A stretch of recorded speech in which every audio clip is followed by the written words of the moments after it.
Olá, boa noite. Hoje eu trago o tema Fórmula para causar impacto. O estudo de hoje nos convida a descobrir a nossa força verdadeira em Cristo, pela sua influência em nós, na transformação da realidade que nós estamos inseridos. Deus nos deu a tarefa de causar impacto e uma das experiências mais frustrantes é não saber como realizar as tarefas e não ter condições de como realizá-las. Graças a Deus, Ele não nos deixa em tal estado de confusão. Um velho ditado diz que Deus capacita os seus escolhidos. Além de revelar que este mundo é de pessoas importantes para Ele, Deus também garante que temos informações necessárias para trilhar com eficácia o caminho para sermos influência neste mundo, quer seja como empresários, professores, pais, como filhos ou no nosso trio de parceria de vida. Jesus falou seu plano para isso muito tempo atrás, quando se assentou com seus seguidores na encosta de um monte próximo a Cafarnaum. Usando termos ali de cotidiano, explicou princípios que podem ser sumarizados neste plano preciso para ser influência no mundo. Bill Hybels sugere uma equação, dizendo o seguinte: AP mais PI mais CC igual a MI. O que essa equação enigmática significa? Vejamos, embora pareça algo extraído de um livro de química, é na verdade uma fórmula que contém a estratégia divina para influenciar pessoas. AP, alta potência, significa o nosso relacionamento com Deus através da oração, através da leitura da palavra, através do jejum. Mais PI significa proximidade intensa, é levar a alta potência em proximidade com aqueles que estão ao nosso redor. Mais CC, que significa uma comunicação clara. Isso significa que, colocando tudo junto, obtemos AP mais PI igual a sal, mais CC, luz, igual a MI. O resultado da nossa fórmula conclui que a vida precisa causar o máximo impacto, ou seja, MI significa máximo impacto, exercer a maior influência espiritual possível sobre aqueles que estão ao nosso redor. A nossa tarefa, meus irmãos, é causar influência espiritual conforme o propósito de Deus expresso em toda a Bíblia. Como vimos, Atos 1:8 diz o seguinte: mas receberão poder quando o Espírito Santo descer sobre vocês e serão minhas testemunhas em Jerusalém, em toda a Judéia e Samaria e até os confins da terra. Atos 1:8, na versão NVI. Este texto nos instrui a sermos testemunhas do Senhor com o poder do Espírito Santo para alcançar as pessoas próximas de nós, nossos familiares, nossos amigos e também as pessoas que estão distantes de nós. O texto de 2 Coríntios 5,19 diz o seguinte: ou seja, que Deus em Cristo estava reconciliando consigo o mundo, não lançando em conta os pecados dos homens e nos confiou a mensagem da reconciliação. 2 Coríntios 5,19, também na versão NVI. É nossa responsabilidade transformar os desafios em ação. É dever de Deus, então, através disso, produzir resultados, atraindo pessoas a Ele. Antes de examinar os outros componentes da fórmula, nós precisamos examinar a sua fonte. Ela provém de dois elementos que Jesus usou como ilustração: o sal e a luz. No meio do maior sermão da história, o Sermão do Monte, Jesus disse as famosas palavras: vocês são o sal da terra. Vocês são a luz do mundo. Mateus 5, 13 e 14. Vejamos agora o que significa o sal. O sal representa PI, proximidade intensa. Ele queria que todos os seus seguidores se vissem como sal e luz na sua maneira de viver neste mundo. A nossa visão de sal, ao analisar essa metáfora, por que Jesus falaria sobre o sal? Hoje nós podemos notar que no nosso contexto o sal pode nos deixar um pouco ansiosos, talvez porque alguns tenham dificuldade com a pressão alta, alguns trocam o sal habitual por um sal iodado ou pelo sal rosa, pensando no cuidado com o excesso de sódio do seu organismo. Mas muitas vezes nos sentimos culpados ao pegar o saleiro. Mas quando a gente volta para a história, a gente vê que o sal faz muito sentido na nossa história. A primeira coisa que nos vem à mente quando nós comemos algo salgado é que ele provoca sede. O sal destaca também o sabor do alimento, um alimento que já tem um sabor específico, quando é colocada a pitada exata de sal, esse sabor é realçado. Nós sabemos também que o sal, na história, ele foi usado para conservar. Não usamos muito para conservar hoje em dia. Antes, nos dias que nós não tínhamos geladeiras super eficientes, o sal era usado para impedir que os alimentos estragassem. Certos tipos de carne podiam ser conservados muito tempo quando cuidadosamente salgados. Portanto, o sal estimula a sede, acrescenta um sabor especial às coisas e também retarda o apodrecimento. Isso nos leva à grande pergunta: qual dessas propriedades Jesus tinha em mente quando olhou para os seus seguidores naquele momento, dizendo: vocês são o sal da terra? A resposta imediata que eu vou te dar é: não sei. De fato, eu não sei, nós não sabemos. Nas entrevistas de batismo, geralmente nós ouvimos pessoas dizendo coisas como: eu estava no meu trabalho, eu percebi que havia alguém no meu departamento com um estilo de vida diferente, um modo de falar diferente e valores diferentes, e isso despertou o meu interesse. Senti crescer dentro de mim uma sede espiritual que nunca havia experimentado. Até mesmo nessa semana eu atendi uma pessoa que ela dizia: eu olhava para a minha professora de verdades básicas e eu dizia: eu quero aprender tanto quanto ela tem me ensinado. E aquela professora despertou uma sede espiritual na sua aluna. No entanto, nós podemos refletir um pouco mais sobre o sal e os motivos por Cristo ter escolhido a metáfora do sal. Razões que podem facilmente ser negligenciadas, mas que eu quero destacar aqui com vocês. Primeiro, para que o sal tenha maior impacto possível, deve ser potente o bastante para produzir efeito. Segundo, para que qualquer impacto aconteça, o sal precisa estar próximo daquilo que deve afetar. Portanto, Jesus, ao ter escolhido a metáfora do sal, nos evidencia que ele estava falando tanto do poder do sal, tanto da sua potência, quanto da sua proximidade, para desempenhar o seu papel. O sal, para ter efeito, é preciso ser efetivo. O sal, para ter efeito, precisa estar em contato com o alimento. Então, isso nos leva de volta à fórmula que eu quero destacar com vocês. A luz representa CC, comunicação clara. Para que a luz tenha o efeito desejado, Jesus disse em Mateus 5, 15 e 16 que ela não pode ser coberta, nem escondida de maneira alguma. E para que tenhamos a influência poderosa desejada por Deus, devemos estar familiarizados com a mensagem do Evangelho e prontos para comunicá-la de forma clara, concisa e lógica. Isso significa que precisamos fazer um esforço extra, declarar, defender os mais importantes princípios do Evangelho com simplicidade. Nós precisamos fazer, então, uma avaliação honesta sobre nós mesmos. E eu quero levar você, neste momento, a enfrentar uma grande pergunta. A equação descreve de forma precisa a situação atual de sua vida? Pense nessa pergunta, enfrente essa pergunta. A equação descreve de forma precisa a situação atual da sua vida? Analise-a mais uma vez. Enquanto você pensa nessa pergunta tão importante, eu quero levar você novamente a pensar que AP, alta potência, a nossa vida de intimidade com Deus, a nossa busca por Deus, a nossa fidelidade a Deus. Mais PI, proximidade intensa, mais comunicação clara do que temos aprendido do Senhor, resulta em MI, máximo impacto.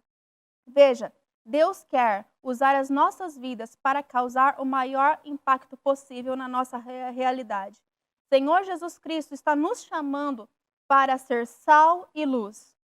Sal e luz significam o máximo impacto e, para isso, a exemplo de Jesus Cristo, pesquisando seus ensinos, a sua ação como mestre, nós podemos obter o máximo impacto em nossas vidas, em nossos lares, no nosso trabalho e em todos os nossos meios relacionais. Por isso eu quero destacar algumas ações de Jesus que nós podemos usar nas nossas vidas. Em primeiro lugar, para causar máximo impacto, amplie possibilidades.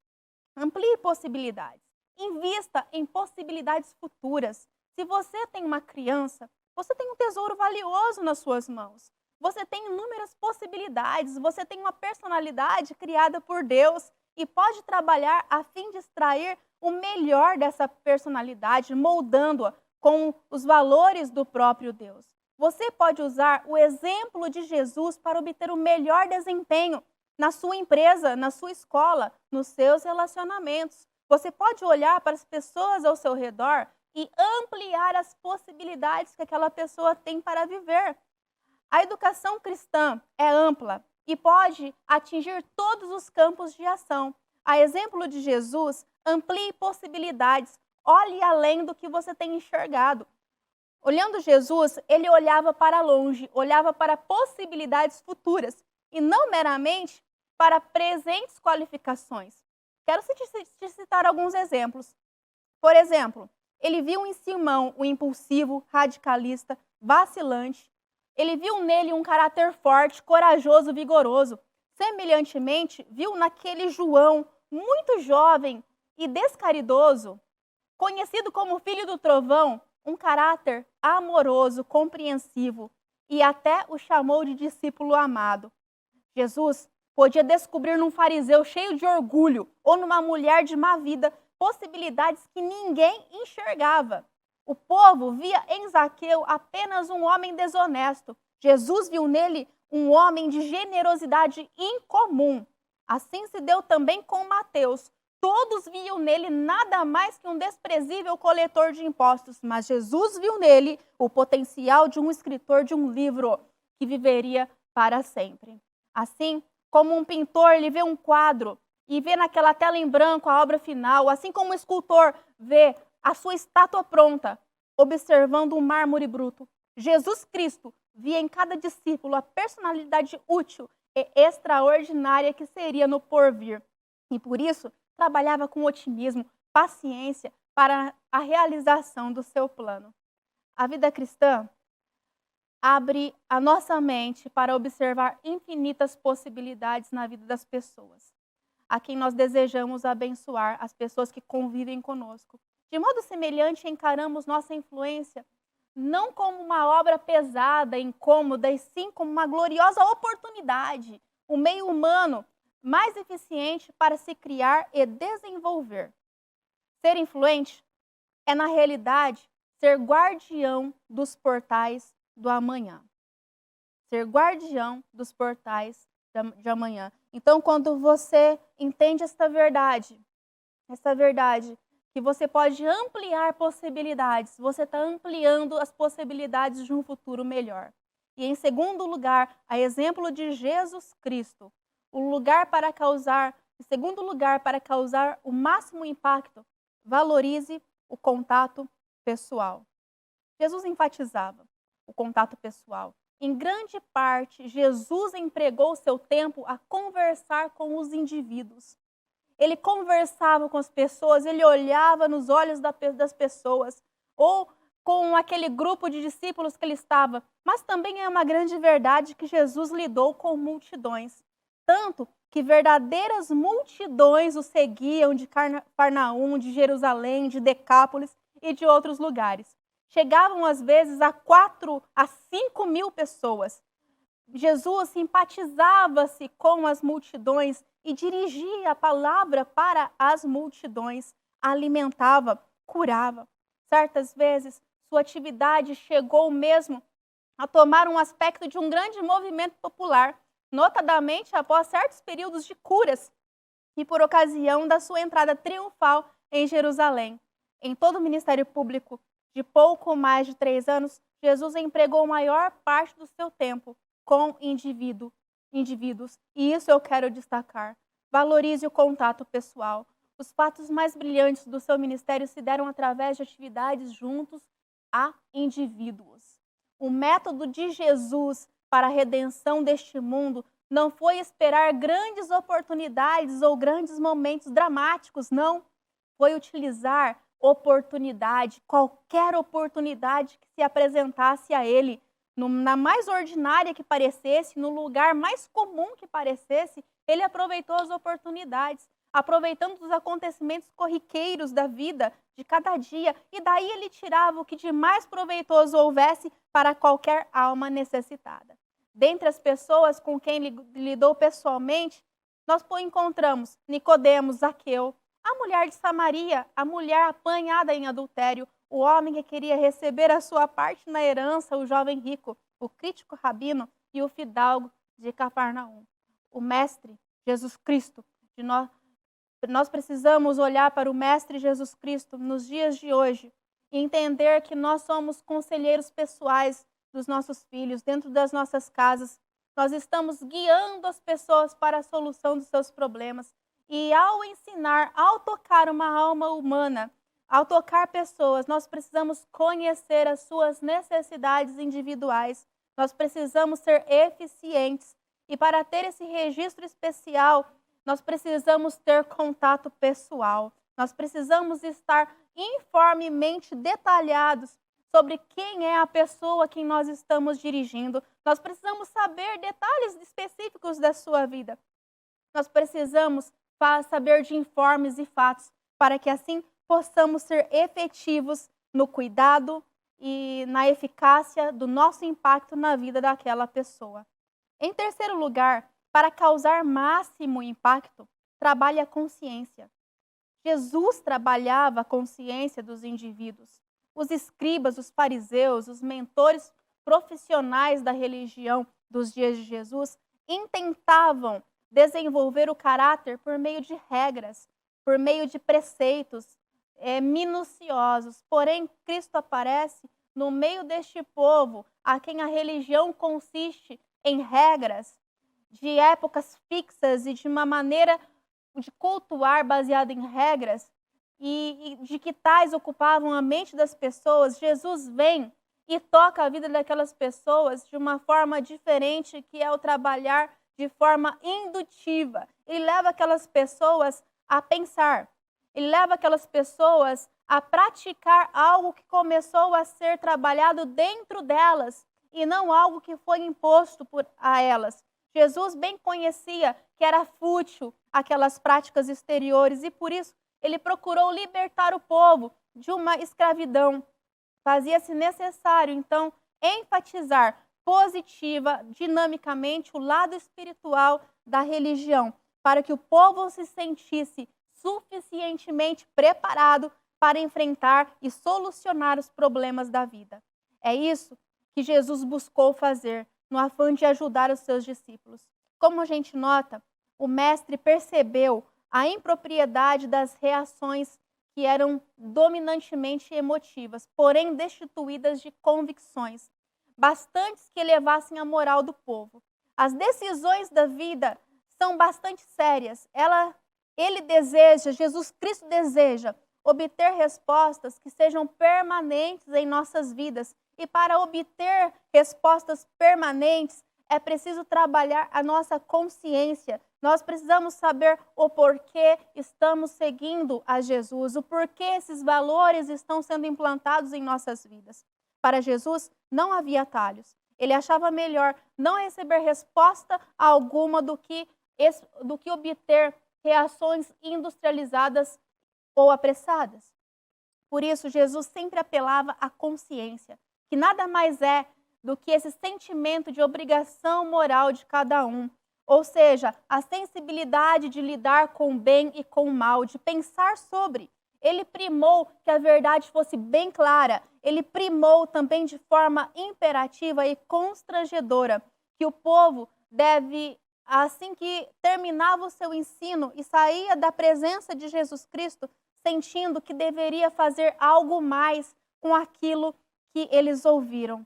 A consciência deve ser iluminada, despertada. Nunca devemos fazer pressão para as pessoas para que elas mudem. Não tem como nós martelarmos na cabeça das pessoas e manipulá-las.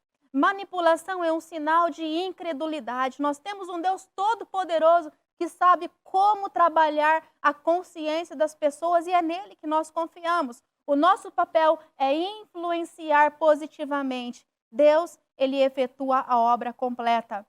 Ao contrário do que nós devemos pensar, então, nas necessidades dessas pessoas. E, em quarto lugar, para causar o máximo impacto, enxergue o que há de bom. Enxergue o que há de bom. Jesus olhava sempre para o que havia de bom nas pessoas. Ele olhava para as pessoas não apenas pontuando coisas negativas, olhando o mal das pessoas, o mal dos seus semelhantes. Assim, as pessoas se tornam uma experiência desagradável nos relacionamentos quando só são pontuadas nos seus pontos negativos e desfavoráveis. Eles levantam-se deste modo com uma forte barreira, como um muro de proteção contra nós, resistentes. Entre eles, a pessoa precisa entender que você está interessado na mudança dela e no bem dela, e não que você está apenas pensando em criar uma inimizade. Assim age, não poucas vezes, pessoas intencionadas, sinceramente, que buscam ajudar, mas é claro que falta discernimento também e tato. Nós precisamos ter tato ao lidar com uma alma humana. Com Jesus tudo era diferente. De qualquer modo, ele sempre enxergava algo bom, algo apreciável nas pessoas. E os nossos olhos precisam identificar o que há de bom nas pessoas, para que nós possamos ajudá-las a obter o seu melhor em todas as áreas da vida delas. Mesmo lidando com um fariseu cheio de justiça própria, com um colhedor de impostos sem escrúpulos, com uma mulher decaída, Jesus sempre olhou para o íntimo dessas pessoas e de alguma forma ele as tratava de uma forma amorosa. Ele tratou não só aqueles que viviam encharcados do pecado, mas também ele apenas mostrou que eles eram pessoas imaturas e inexperientes e que eles precisavam ter uma transformação de vida, eles precisavam dar um passo a mais nas suas vidas. Jesus não apenas pontuou o erro, Jesus levou aquela pessoa a mudar, Jesus levou aquela pessoa a ser melhor. Este é um fator lindo nas nossas vidas como influenciadores. Nós podemos ser construtores de amanhã, nós podemos tocar a vida das pessoas e ajudá-las a ter um amanhã melhor, uma vida melhor. Parece então, mestre, que ele se especializou em apanhar pessoas aqui e ali que eram indesejáveis, desprezíveis, para fazer delas figuras esplêndidas, figuras extraordinárias, como fez com os 11 apóstolos. E isso tudo Jesus conseguiu salientando as possibilidades deles, interessando-se por eles, inspirando essas pessoas a prosseguir e fazer o bem. E em quinto lugar, eu quero compartilhar com você, para causar o máximo impacto, dê liberdade para o outro agir. Deixa a pessoa livre, deixa a pessoa agir por ela mesma. Jesus assegurava a liberdade das pessoas. Jesus não obrigava as pessoas a fazer conforme ele havia ensinado. Ele dava liberdade para que ela agisse. E uma das mais famosas leis do aprendizado por John Gregory é esta: provoque e dirija as atividades próprias do aprendiz e não lhe ensine aquilo que ele pode aprender por si só. Deixe a pessoa aprender por si só. Esta lei se baseia no fato de que a influência não se efetua sem atividade mental. Você influencia, mas a pessoa por si só, ela precisa tomar a decisão de receber tal orientação. Ou seja, não é aquilo que você diz ou conta aos outros, e sim aquilo que ele pensa depois de ouvir as suas palavras. Não é aquilo que você faz por ele, e sim aquilo que ele com as suas próprias mãos, não é a impressão, e sim a reação que determina o seu desenvolvimento. Você não pode enfiar ideias na cabeça dos outros. As suas palavras são apenas símbolos das ideias que estão em sua mente. O aluno, a pessoa que você influencia, deve interpretar tais símbolos e daí sim construir as suas próprias ideias. Entenda que a influência causa máximo impacto quando leva o outro a agir. A pessoa que você influencia não deve simplesmente assentar-se calado enquanto você fala, enquanto você ensina, enquanto você dá bronca, enquanto você exorta. A mente dele precisa estar em atividade. Faz-se necessário um movimento de 3 ciclos, que seria o conhecimento intelectual, o estímulo emotivo e a resposta volitiva. Então, a pessoa, ela aprende a renunciar quando se nega a si mesmo.